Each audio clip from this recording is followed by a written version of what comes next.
Hi guys, so next on the season preview list, we got the Indianapolis Colts, an almost playoff team with their backup quarterback going into last season.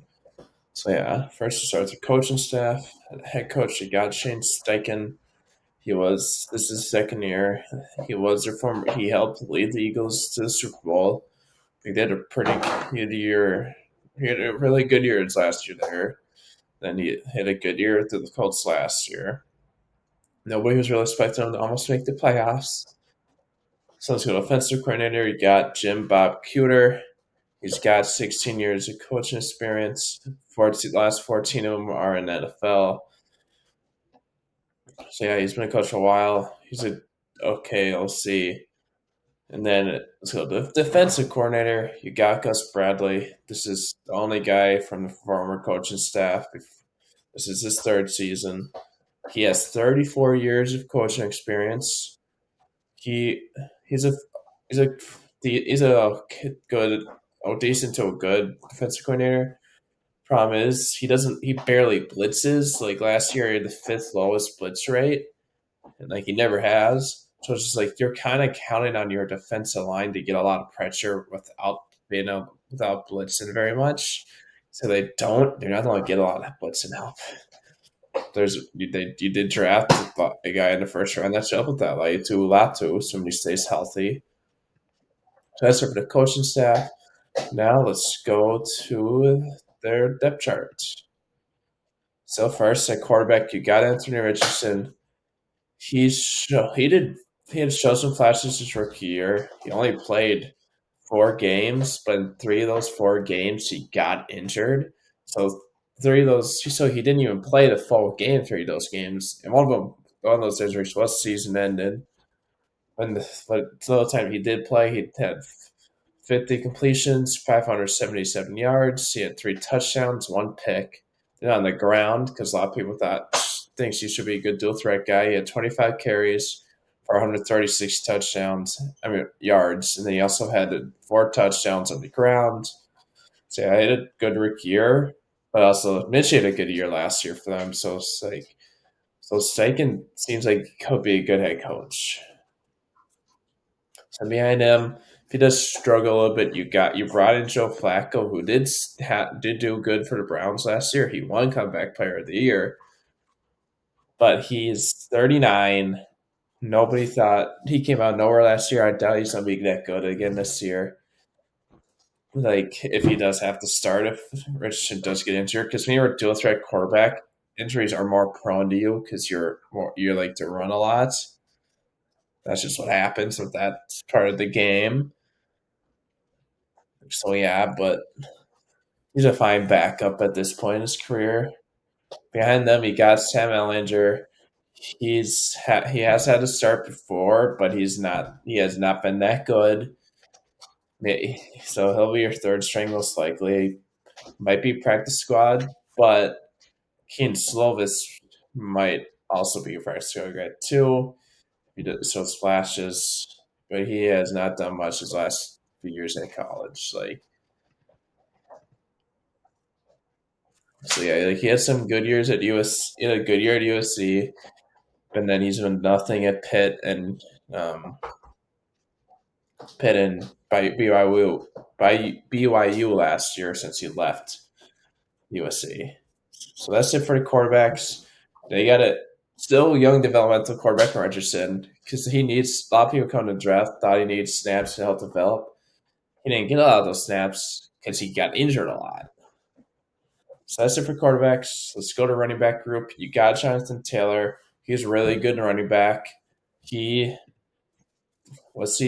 I think he was on the pup list to start off the year last year because he hadn't been holding out. He still had a good year in only 10 games. He had 10 games. He had 169 carries for 741 yards, 7 touchdowns on the ground.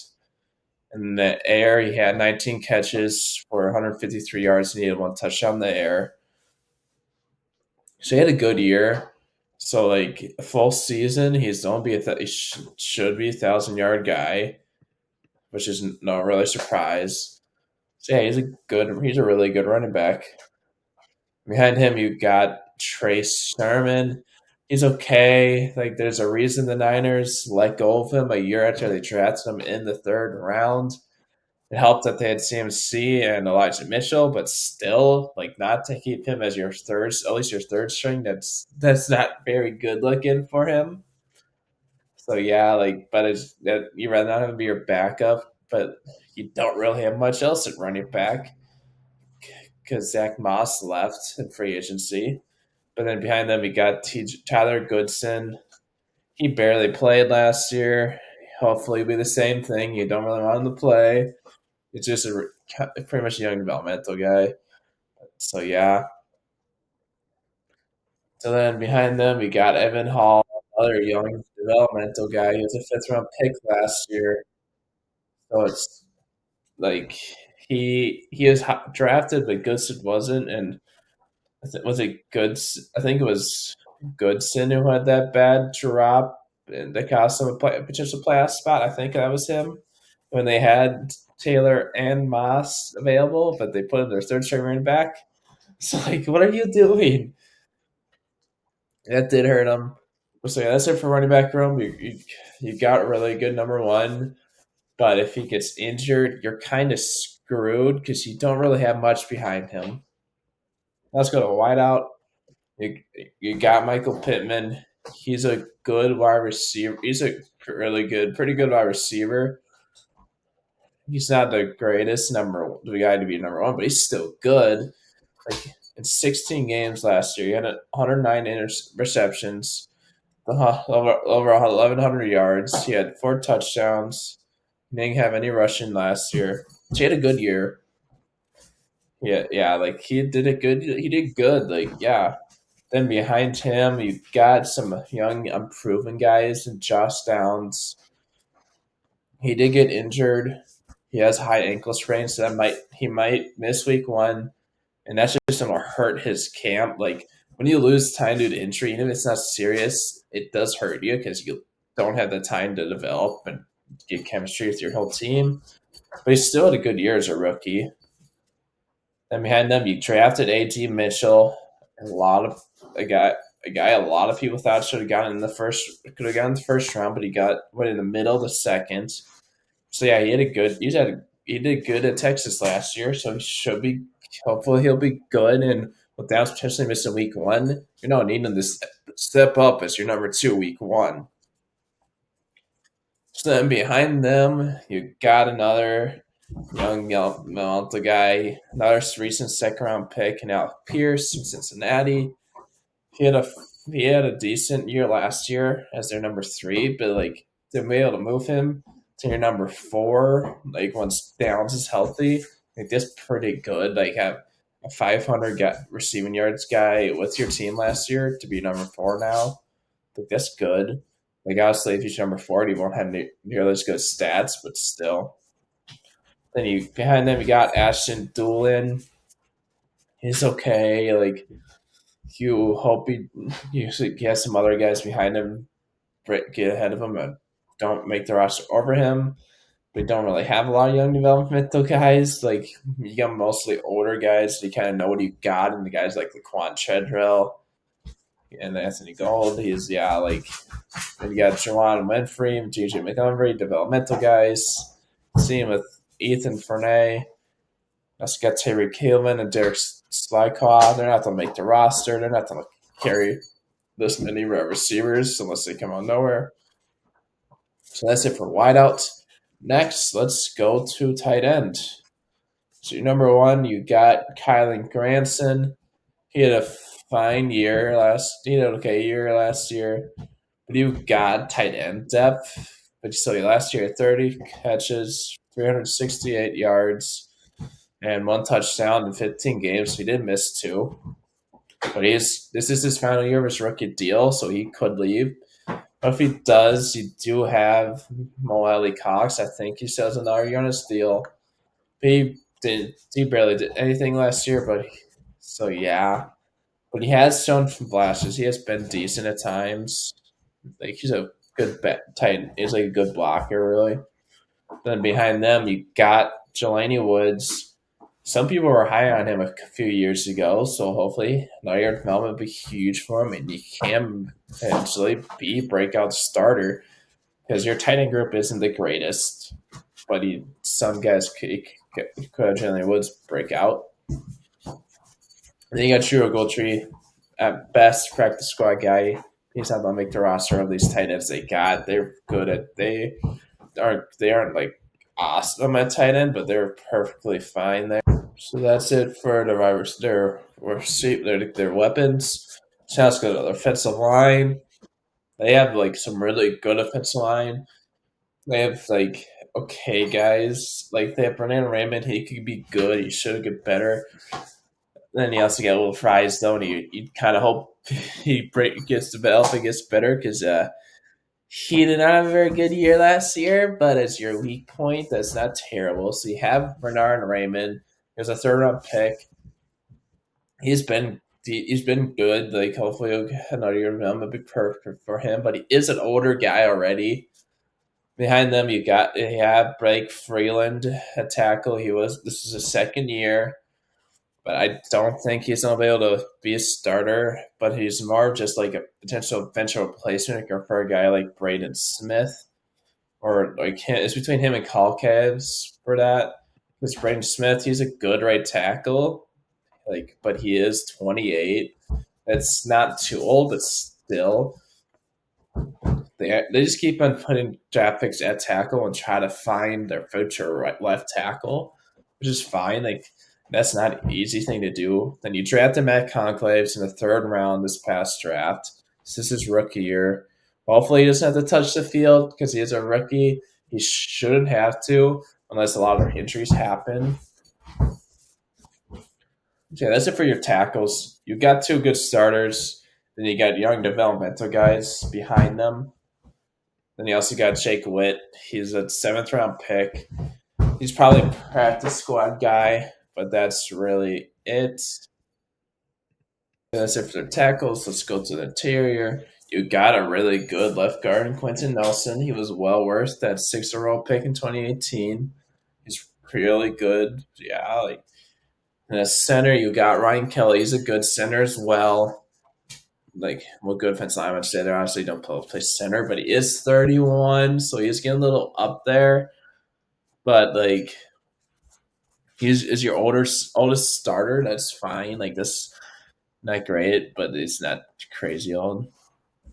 Oh, so let's see if this Colts keep Kelly because it looks like they have offered him extension. And then they also got Will Fries. Here's easily your weak point in your offensive line. He's not that good. He's going in his fourth year, but he is already 26, so we'll see what happens. So, but you don't really have much at backup guard, so you kind of hope maybe Conclaves or Freeland can move to the interior and replace him next year or this season if Price is terrible. The backup left guard and center, you got Danny Pinner.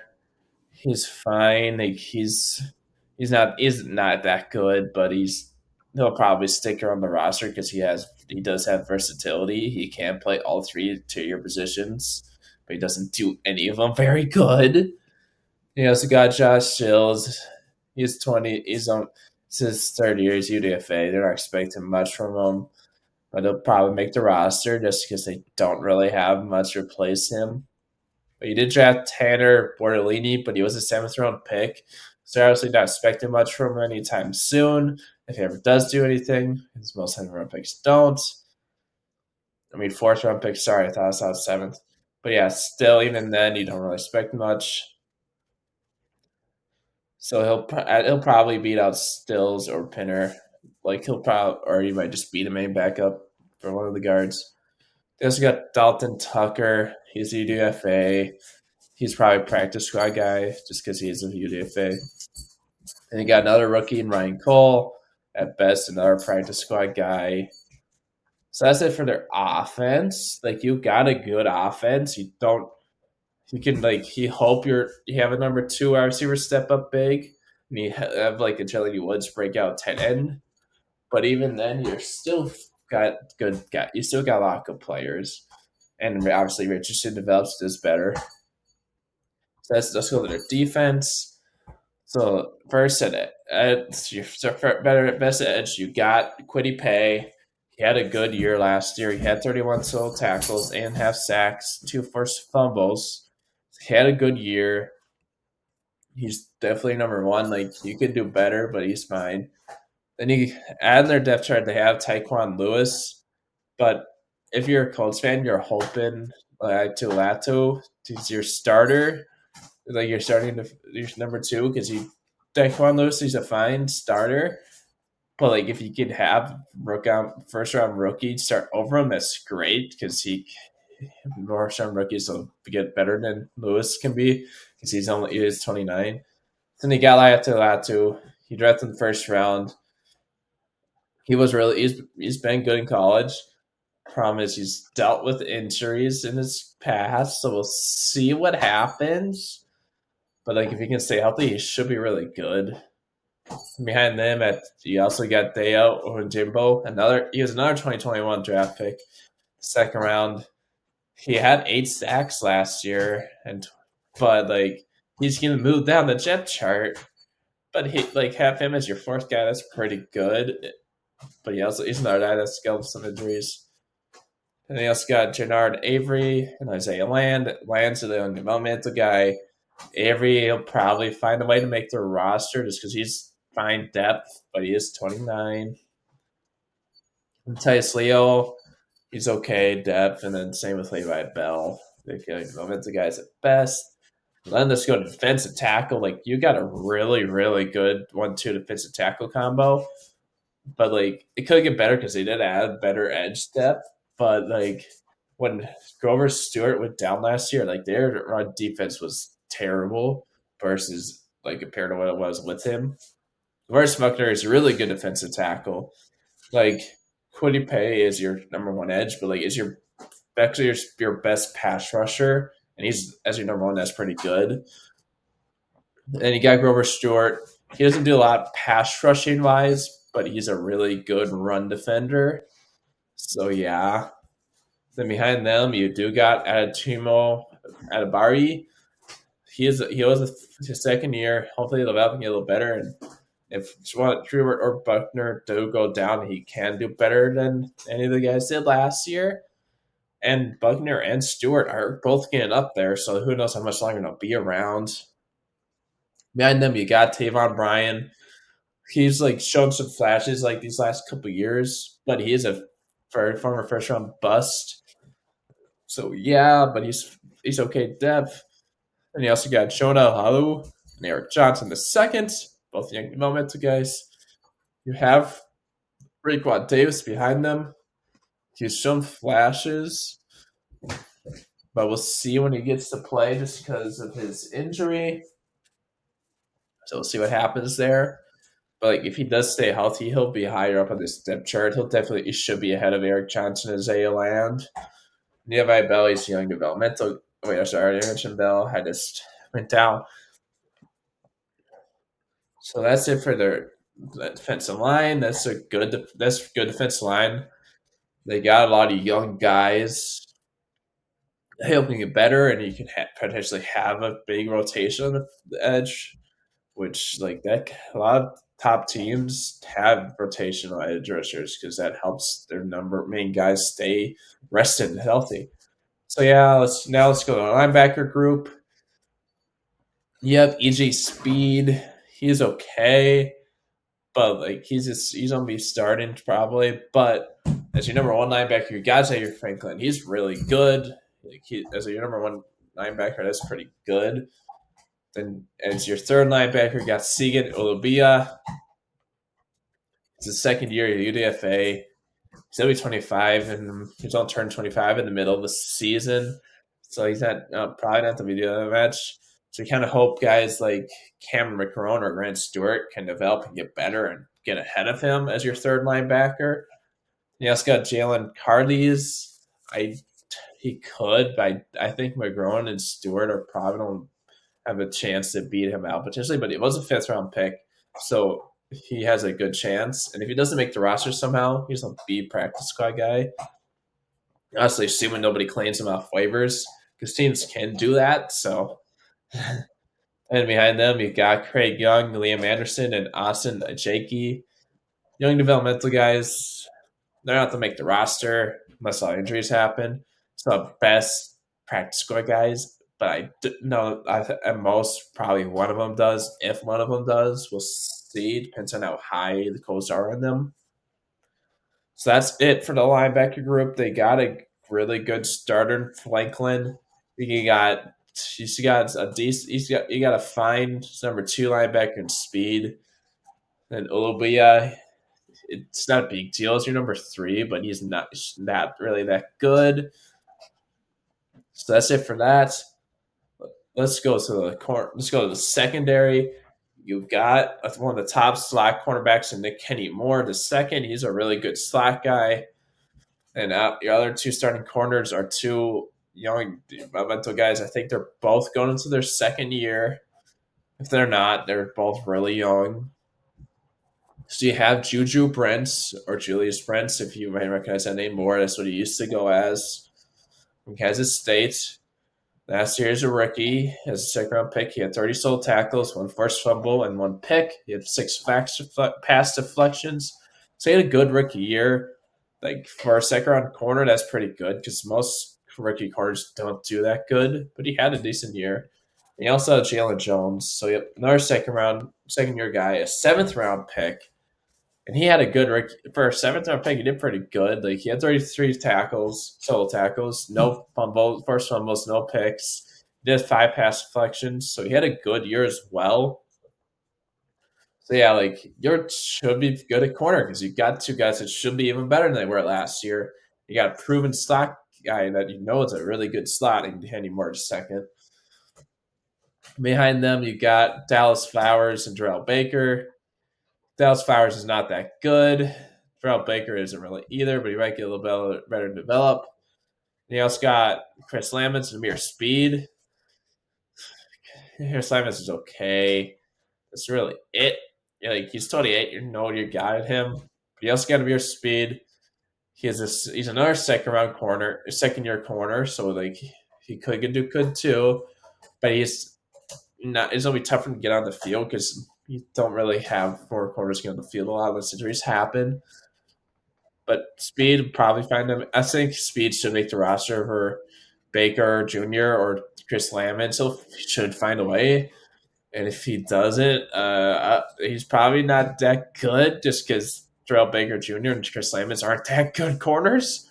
But I don't think the Colts are going to carry seven corners, so they just don't probably have to beat out one of those guys. They also got Jalen Simpson and Micah Abram. They're both okay, young developmental guys. Same with Clay Fields the third. And then Michael Tutsi, young developmental guys again. Best practice squad guys as well, just because they're so far down the depth chart. That's it for the cornerback room. Next, let's go to your safeties. You got good safety depth. Like, as your backup safeties, you got Rodney Harrison Jr. and Rodney Thomas the second, two guys who have started in the past. Rodney Thomas, he had been the starter of the year last year, but then he didn't do very good. Like they thought he was a safe guy, which is why he kind of basically had been started for a while, but then he missed a lot of tackles, so they benched him and replaced him with Nick Cross. Then also did good. Like he was a third round pick a couple years ago, his third year, so he's been good. And then you also got Julian Brackman. He's fine. He's not the greatest, but he's good. Still good safety. Then he also got Rodney Harrison Jr. Like he has had to start before for other teams, so he's good too. Like he's your backup safety. That's pretty good. So yeah, you got two backup safeties that can start if needed.